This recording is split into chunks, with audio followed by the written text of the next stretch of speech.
He said to them, "Most certainly I tell you, there are some standing here who will in no way taste death until they see God's kingdom come with power."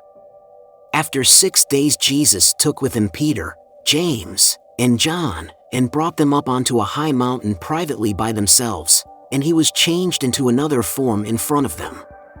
His clothing became glistening, exceedingly white, like snow, such as no launderer on earth can whiten them. Elijah and Moses appeared to them, and they were talking with Jesus. Peter answered Jesus, "Rabbi, it is good for us to be here. Let's make 3 tents, one for you, one for Moses, and one for Elijah." For he didn't know what to say, for they were very afraid. A cloud came, overshadowing them, and a voice came out of the cloud, "This is my beloved Son. Listen to him." Suddenly looking around, they saw no one with them anymore, except Jesus only. As they were coming down from the mountain, he commanded them that they should tell no one what things they had seen, until after the Son of Man had risen from the dead. They kept this saying to themselves, questioning what the rising from the dead meant. They asked him, saying, "Why do the scribes say that Elijah must come first?" He said to them, "Elijah indeed comes first, and restores all things. How is it written about the Son of Man, that he should suffer many things and be despised?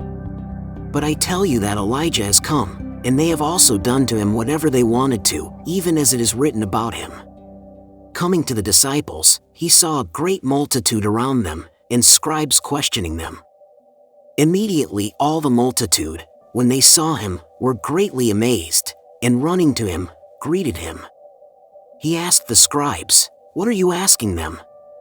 One of the multitude answered, "Teacher, I brought to you my son, who has a mute spirit, and wherever it seizes him, it throws him down, and he foams at the mouth, grinds his teeth, and becomes rigid.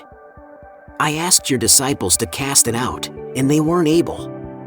He answered him, "Unbelieving generation, how long shall I be with you? How long shall I bear with you? Bring him to me."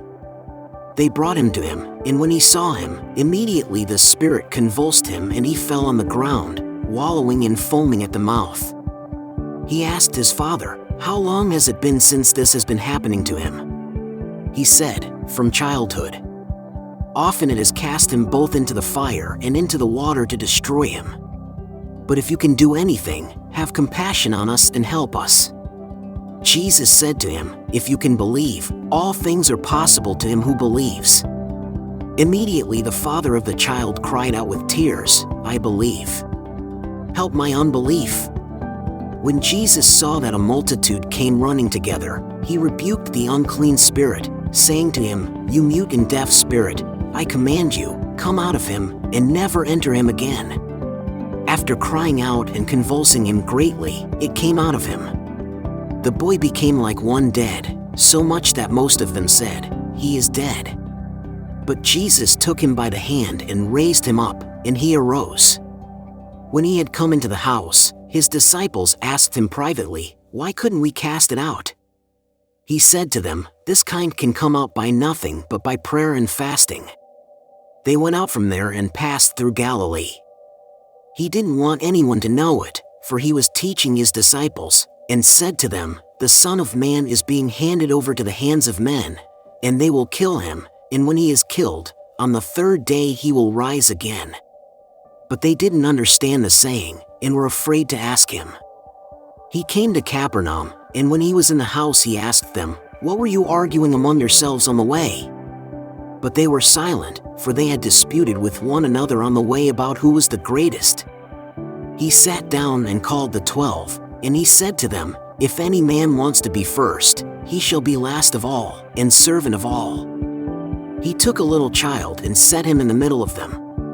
Taking him in his arms, he said to them, "Whoever receives one such little child in my name receives me, and whoever receives me, doesn't receive me, but him who sent me."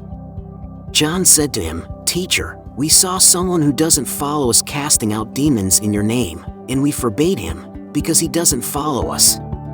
But Jesus said, "Don't forbid him, for there is no one who will do a mighty work in my name and be able quickly to speak evil of me. For whoever is not against us is on our side. For whoever will give you a cup of water to drink in my name because you are Christ's, most certainly, I tell you, he will in no way lose his reward. Whoever will cause one of these little ones who believe in me to stumble, it would be better for him if he were thrown into the sea with a millstone hung around his neck. If your hand causes you to stumble, cut it off. It is better for you to enter into life maimed, rather than having your two hands to go into Gehenna, into the unquenchable fire, where their worm doesn't die, and the fire is not quenched. If your foot causes you to stumble, cut it off. It is better for you to enter into life lame, rather than having your 2 feet to be cast into Gehenna, into the fire that will never be quenched, where their worm doesn't die, and the fire is not quenched. If your eye causes you to stumble, throw it out. It is better for you to enter into God's kingdom with 1 eye, rather than having 2 eyes to be cast into the Gehenna of fire, where their worm doesn't die, and the fire is not quenched. For everyone will be salted with fire, and every sacrifice will be seasoned with salt.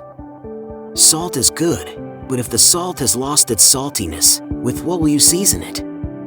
Have salt in yourselves, and be at peace with one another.